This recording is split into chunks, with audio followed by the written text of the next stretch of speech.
Degree లేదా BTech students కి ఒక గుడ్ న్యూస్. మన కడపలో ఉన్న లోకేష్ ఇన్ఫోటెక్ వాళ్ళు కంప్యూటర్ కోర్సెస్ కి ఏప్రిల్, మే, జూన్ వరకు సమ్మర్ స్పెషల్ కాంబో ఆఫర్స్ ని పెట్టారు. Tally, SAP, advance Excel, MS Office, Photoshop, C language, Python, digital marketing ఇలా అన్ని కోర్సెస్. వీళ్ళు మన కడపలో one and only Tally official associate partner అండి. కోర్సెస్ అండ్ ట్రైనింగ్ ఏ కాకుండా టాలీ, టీఈపీఎల్ సర్టిఫికేట్స్ ప్రొవైడ్ చేసి డిగ్రీ స్టూడెంట్స్ కి ఇంటర్న్షిప్స్ తో పాటు జాబ్ వచ్చేలా ప్లేస్మెంట్ అసిస్టెన్స్ కూడా చేస్తారు. ఇక్కడ ఇప్పటికే ఆన్లైన్ అండ్ ఆఫ్లైన్ లో మన కడపలో ఉన్న కొన్ని డిగ్రీ కాలేజెస్ లో 18,000 ప్లస్ స్టూడెంట్స్ ట్రైన్ అయ్యి జాబ్స్ కూడా చేస్తున్నారు. 35K ప్లస్ సబ్స్క్రైబర్స్ తో Tally Lokesh channel AP and TS #1 Tally YouTube channel గా రన్ అవుతుంది. అండ్ ఆల్సో వీళ్ళ మెటీరియల్ మీకు అమెజాన్ అండ్ మీషోలో కూడా దొరుకుతాయి. వీళ్ళు టాలీ సేల్స్ తో పాటు సర్వీస్ అండ్ కస్టమైజేషన్ కూడా చేస్తారు. లొకేషన్ వచ్చేసి near Apsara circle above Indian overseas bank, Obul Reddy complex, Kadapa. So నిన్న మనం లాస్ట్ క్లాస్లో ఒక సర్వీస్ ఆర్గనైజేషన్లో 12 months ట్రాన్సాక్షన్స్ పోస్ట్ చేస్తే ఎలా ఎంటర్ చేసుకోవాలి అనేది మనం క్లియర్ కట్గా డిస్కషన్ చేయడం జరిగింది. ఓకే, ఇప్పుడు మీరు ఒక సర్వీస్ కంపెనీలో వర్క్ చేసినట్లయితే అక్కడ మంత్లీ ఎక్స్పెన్సెస్, ఇన్కమ్స్ ఉంటాయి. అసెట్స్ పర్చేజ్ చేసిన అది బిజినెస్ పర్పస్ కోసం అసెట్స్ని పర్చేజ్ చేస్తాం, అమ్మడానికి కోసం కాదు. తర్వాత వాటిలో చెక్ బౌన్సెస్ అయితే ఎలా ఎంటర్ చేసుకోవాలి, శాలరీ అడ్వాన్స్ ఇస్తే ఎలా ఎంటర్ చేసుకోవాలి, ఏ విధంగా ఇన్వాయిస్ రైజ్ చేస్తే వాటిని మనం సాల్వ్ చేయాలి. ఓకే, ఇవన్నీ కూడా మనం క్లియర్గా డిస్కషన్ చేయడం జరిగింది. సో టుడే క్లాస్లో వచ్చేసి మనకి ఇయర్ ఎండ్ అడ్జస్ట్మెంట్స్ అంటాం, ప్రొవిజన్స్ అంటాం. ఓకే, మనము 31st మార్చ్లో బుక్స్ ఆఫ్ అకౌంట్స్ క్లోజ్ చేయాలి. 31st మార్చ్లో మిగిలిన క్లోజింగ్ బ్యాలెన్స్ అంతా నెక్స్ట్ ఇయర్కి ఓపెనింగ్ బ్యాలెన్స్ అవుతుంది. సో కంపెనీ మనము అమౌంట్స్ ఇవ్వకపోయినా ఇచ్చినట్టుగా ఎంటర్ చేసుకుంటాం. అంటే రెంట్ ఇవ్వకపోయినా ఇచ్చినట్టుగా, శాలరీస్ ఇవ్వకపోయినా ఇచ్చినట్టుగా, ఓకే, టెలిఫోన్ బిల్ ఇవ్వకపోయినా ఇచ్చినట్టుగా 31st మార్చ్లో మనము క్లోజ్ చేస్తాం. F7లో ఎంట్రీ పాస్ చేస్తాం అన్ని కూడా. సో తర్వాత కంపెనీ స్ప్లిట్టింగ్ అయిన తర్వాత ఆ ఇవ్వకపోయినా ఇచ్చినట్టుగా ఏవైతే ఎంటర్ చేసి ఉంటావో 31st మార్చ్లో, సో వాటిని ఏప్రిల్ 1st వీక్లో క్లియర్ చేయాలి పేమెంట్లో. 31st మార్చ్లో F7లో ఎంట్రీస్ పాస్ చేస్తాం. తర్వాత మనకి కంపెనీ స్ప్లిట్టింగ్ అయిన తర్వాత ఆ F7ని కాస్త F5లోకి ఇచ్చేసి 0 చేస్తాం. ఓకే, అది ఎలా చేయాలి అనేది టుడే క్లాస్లో నేను మీతో డిస్కస్ చేస్తాను. ఓకే, మీరు ప్రీవియస్ 12 months అన్ని ట్రాన్సాక్షన్ చేసి ఉండాలి. Okay, done. చూడండి, March month profit and loss రావాలి అంటే ఫస్ట్ మీకు ప్రొవిజన్స్ అంటే ఇవి మీకు తెలియాలి. 31st మార్చ్ ఆల్రెడీ నిన్న మనం చేసాం కదా, అదే కంపెనీ నేను ఓపెన్ చేస్తున్నాం, సర్వీస్ కంపెనీ ఓపెన్. ఓకే, డైరెక్ట్గా ఓచర్లో వెళ్తున్నా, F7 తీసుకుంటున్నా. 31st March, alt C, raised and invoice. ఫారెక్ట్ మార్కెటింగ్ వాళ్ళు మన దగ్గర టాలీ నేర్చుకున్నారు, డబ్బులు ఇవ్వాలి.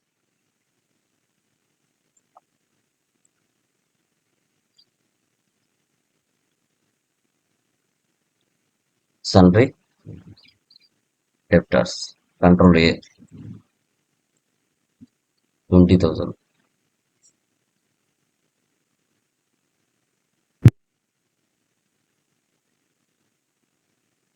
Consulting fees.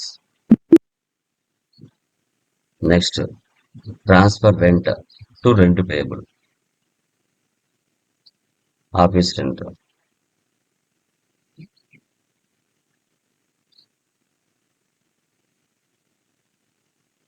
రెంట్ పేయబుల్ అంటే ప్రొవిజన్స్. ప్రొవిజన్స్ అన్న కరెంట్ లైబిలిటీస్ లో ఒకటే. సో ఆల్వేస్ రెంట్ డెబిట్ అవుతుంది, రెంట్ పేయబుల్ క్రెడిట్ అవుతుంది. Next salary.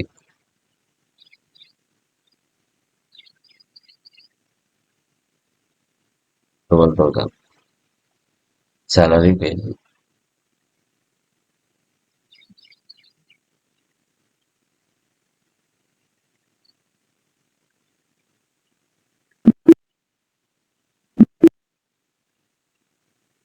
Next office expense. $750. Office expense payable.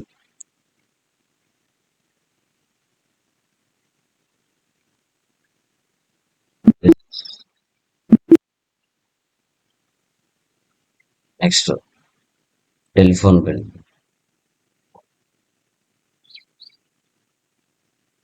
1690. Telephone bill payable.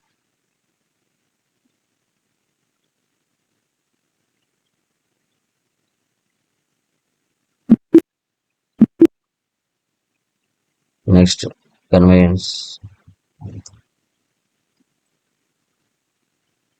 1300.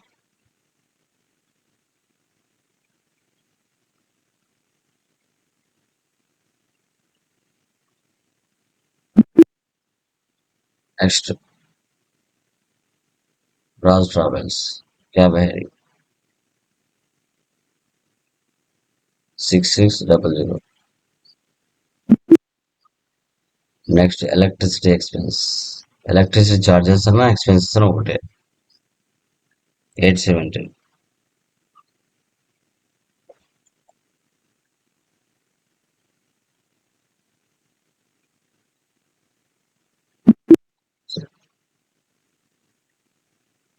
Next, depreciation. Computer, cell phone, furniture, air condition, electrical fittings, office equipment. ఈ assets అన్ని కూడా నువ్వు starting లో month లో కొన్నావు. వీటి మీద డిప్రిషియేషన్ తీయాలి. So depreciation. All to C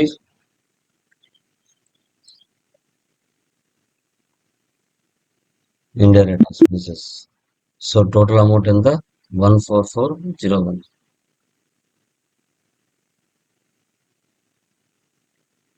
computer 5610. Cell phone 1154. Furniture 2404. Air conditioner 3205.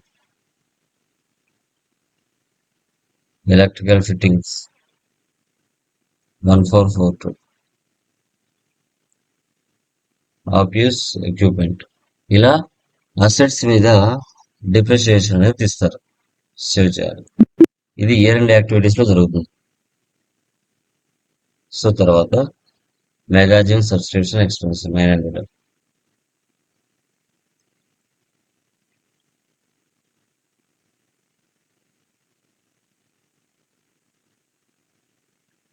Indirect expense. ఇక ప్రీపెయిడ్ మ్యాగజైన్ అనేది నువ్వు జూలై మంత్ లో చేసి ఉంటావు. సో దాన్ని ఇక్కడ తీసుకోవాలి. Next insurance expense.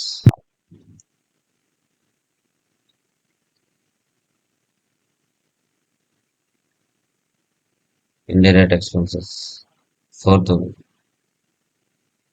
Prepaid insurance అనేది నువ్వు ఆగస్ట్ మంత్ లో చేసి ఉంటావు. అది ఇవ్వాలి. Next income tax expense.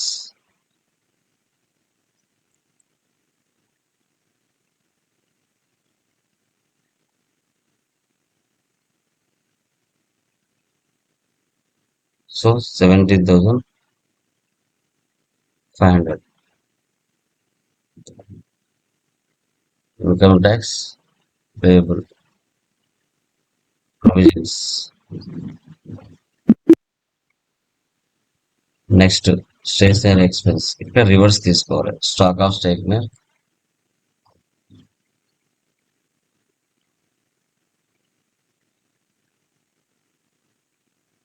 Current assets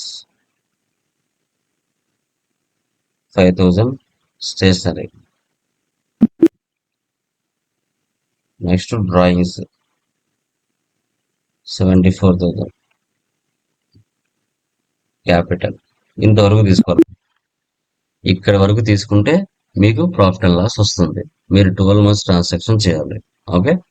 తర్వాత ఈ అమౌంట్ వస్తుంది ప్రాఫిట్ అండ్ లాస్ లో 208,659. ఈ వచ్చిన ప్రాఫిట్ ని క్యాపిటల్ కలపాలి. అప్పుడు క్యాపిటల్ వాల్యూ పెరుగుతుంది. ఓకే. నాకు ఇక్కడ వేరే వాల్యూ వచ్చి ఉంటుంది, మీకు ఇక్కడ ఆ వాల్యూ వస్తుంది. నాకు ఇక్కడ 1,15,279 అది జీరో అయిపోతుంది. ఇది జీరో అయిపోయి క్యాపిటల్ వాల్యూ పెరుగుతుంది. ఇలా ఇలా ఎంటర్ చేసుకోవాలి. ఇలా ఈ రెండు యాక్టివిటీస్ అనేది మనం చేయాల్సి వస్తుంది. ఈ రెండు యాక్టివిటీస్. Okay, so escape. ఇప్పుడు పేజ్ నెంబర్ 12కి రండి.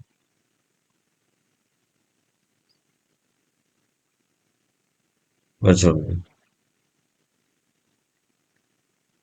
Transfer the stationery amount 5,000 to the stock of stationery. Stationery is the expense ledger. Expense and income ledgers will not transfer to the next year. Asset and liabilities only transfer to the next year. So we have to transfer the stationery expense ledger to stock of stationery, which we have to create under current asset group. It is a journal portion. Okay, expenses incomes next ఇయర్కి transfer చేయరండి. వాటిని assets కానీ liabilities కానీ మార్చుకొని transfer చేస్తారు. తర్వాత so వచ్చిన profit ఏదైతే ఉంటుందో దాన్ని డెబిట్ చేసి క్యాపిటల్కి క్రెడిట్ చేస్తే క్యాపిటల్ వాల్యూ పెరుగుతుంది. So general voucher because it is transfer entry as capital has to be increased. చూడండి, generally expenses like salaries, rent paid in the next month, but we have to close the accounts in the month of March because the financial year from, so we have to transfer the expense into liabilities. Debit rent చేసాం, credit rent payable చేసాం. ఇప్పుడు in the next financial year we have to pass the rent entry like this: debit rent payable, credit cash or bank. Like this we have to pass all the expenses like salaries and electricity bill. ఇప్పుడు company splitting చేసుకొని ఈ ఎంట్రీని మనం reverse చేయాలి. Okay, ఇప్పుడు చూడండి balance షీట్లో చూడండి values ఎంత ఉన్నాయో. Alt F1 expand. ఇక్కడ 4,61,829 ఉంది. ఇక్కడ మీకు కనబడుతున్న ఏవైతే అసెట్ వాల్యూస్ ఉన్నాయో, లైబిలిటీస్ అసెట్స్ ఉన్నాయో, ఇక్కడ ఉన్న వాల్యూస్ అన్నీ కూడా యాజ్ ఇట్ ఈజ్ గా మనకు నెక్స్ట్ ఇయర్కి ట్రాన్స్ఫర్ అవుతాయి. So escape. ఇక్కడ పైన డేటా అని చూడండి, స్ప్లిట్ అని చూడండి. స్ప్లిట్ డేటా సెలెక్ట్ చేయండి. స్ప్లిట్ సెలెక్ట్ చేసుకోండి. ఇక్కడ ఫైనాన్షియల్ ఇయర్ ఇవ్వాలి, నెక్స్ట్ ఫైనాన్షియల్ ఇయర్ ఇవ్వాలి. 1 April 26. ఒకవేళ లేకపోతే మీరు టైప్ చేసుకోండి. సో ఇక్కడ చూడండి, you can enter any date from 2 April 25 to 1 April 26. Recommended date is 1 April 26. Okay.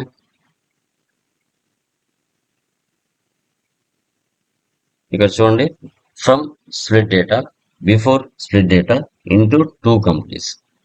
మనం ఇక్కడ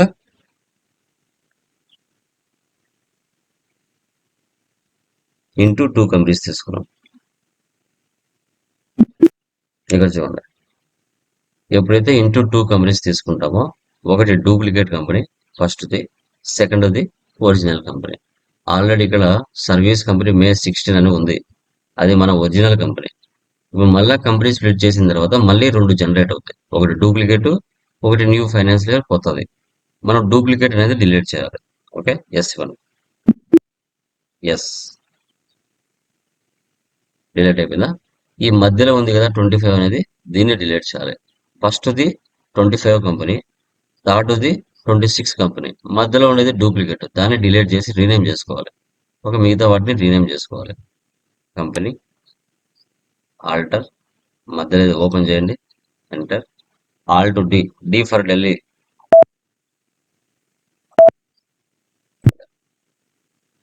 next company alter, service company మే రైట్ తీసుకోండి. ఇక్కడ 25, 26 అని రాసుకున్నాం. Control A, service company, control right arrow ఇవ్వండి, లాస్ట్కి వచ్చేసింది కర్సర్. అవి తీసేసి ఇది 26, 27 అంటాం. Control A, save, escape. ఇప్పుడు మీ ఓనర్ వచ్చి అడుగుతాడు, బాబు 25-26 ఇయర్లో మనకు ఫలానా మంత్ ప్రాఫిట్ అండ్ లాస్ ఎంత అని అడుగుతాడు. అప్పుడు 25-26 ఓపెన్ చేయాలి. చూడండి పైన అది వచ్చింది. లేదు న్యూ ఇయర్లో మనకు April month profit and loss ఎంత వచ్చింది అంటారు.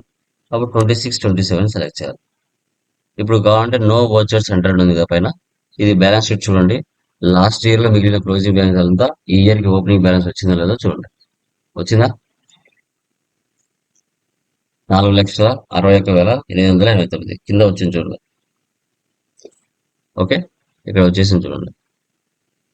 ఇప్పుడు ఈ అమౌంట్ తో మళ్ళీ ఫైనాన్షియల్ ఇయర్ అంతా చేయొచ్చు. లేదంటే సార్ ఈ వాల్యూస్ నాకు లెడ్జెస్ మాత్రమే కావాలి, వాల్యూస్ వద్దు, మళ్ళీ కొత్తగా నేను ఎంటర్ చేసుకుంటాను అనుకుంటే వీటన్నిటిని జీరో చేయొచ్చు. ఫస్ట్ మనము vouchers లోకి వెళ్ళి ఈ ఎంట్రీ పాస్ చేద్దాం. In the next finance year we have to pass the entry ఉంది కదా, పేమెంట్ తీసుకుని 1/4/1/4/26 ఎందుకు తీసుకోవట్లేదు డేట్ మా? ఏ ప్రాబ్లం ఏంటి? కరెంట్ 25 కదా సార్ నడిచేది. బట్ ఎందుకు డేట్ పడట్లేదు? కంపెనీ స్ప్లిట్ సో చేసాం కదా.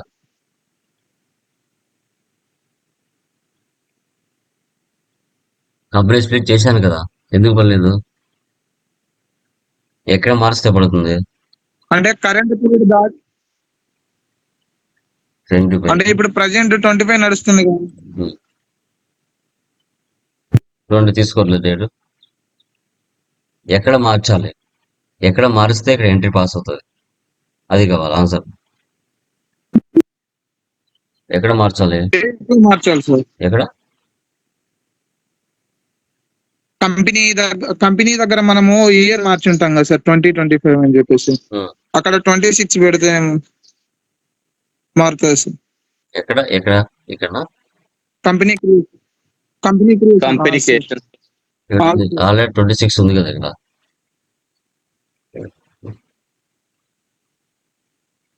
26 ఉంది కొత్త కంపెనీలో. ఎక్కడ మార్చాలి? ఇక్కడ ఈ గేట్ ప్లేస్ లో మార్చాలి. Alt F2. ఇక్కడ ఓల్డ్ ఫైనాన్స్ ఇయర్ ఉంటుంది, అది తీసేసి న్యూ ఫైనాన్స్ ఇయర్ పెడితే అప్పుడు నీకు ఎంట్రీ పాస్ అవుతుంది.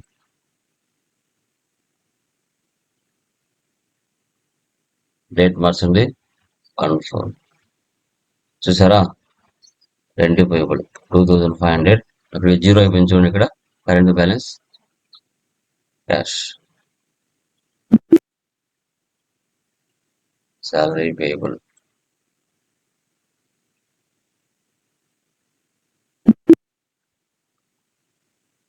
electricity charges, electricity charges payable,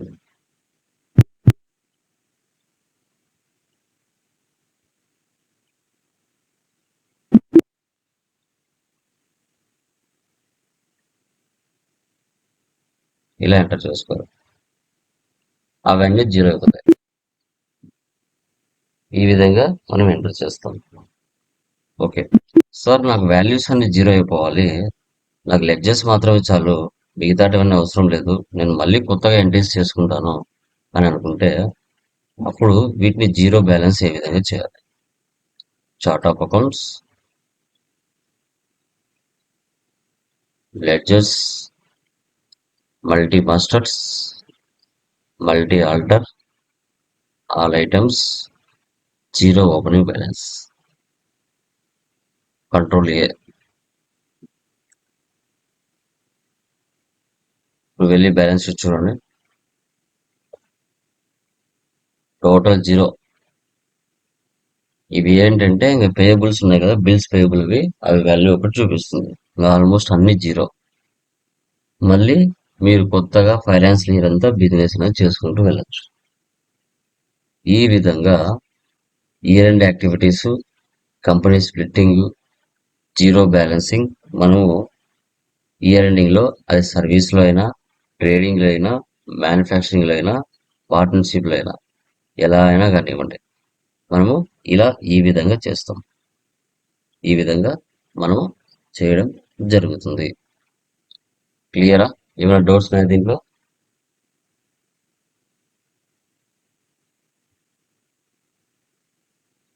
మా ఏమైనా డౌట్స్ ఉన్నాయా దీంట్లో? Please confirm once. ఎనీవన్?